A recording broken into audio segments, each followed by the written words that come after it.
வணக்கம். நான் இந்தியன். நான் இந்தியன்னு நான் சொல்கிற மாதிரி எல்லாருமே சொல்லணுங்கிறது நமக்கு ஒரு ஆசைங்கிறத விட கடமைங்கிறது எல்லாருக்கும் இருக்குது. அதை நம்ம எல்லாருமே வெளியில் கொண்டு வரணும் அப்படிங்கிறது ஒரு சின்ன கருத்து.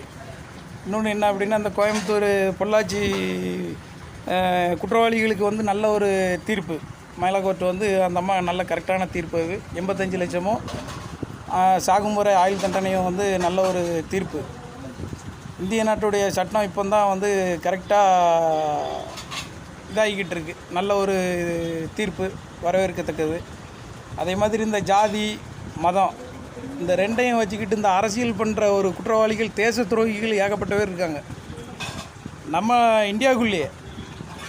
அதுக்கும் நல்ல ஒரு சட்டங்கள், நல்ல அட்வொகேட்லாம், நம்ம அம்பேத்கர் மாதிரி உண்டான அட்வொகேட்லாம் நம்ம நாட்டில் இருக்காங்க. தமிழ்நாட்டிலேயே எவ்வளோ பேர் இருக்காங்க.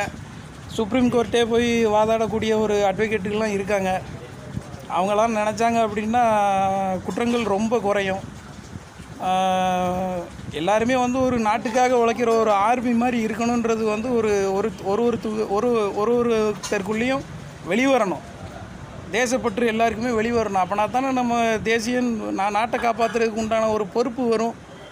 அதை விட்டுட்டு ஜாதி மதம்னா மதம் இதுக்குள்ளேயே நம்ம சுற்றிக்கிட்டு இருந்தோம்னா நாடு வல்லரசு ஆகாது.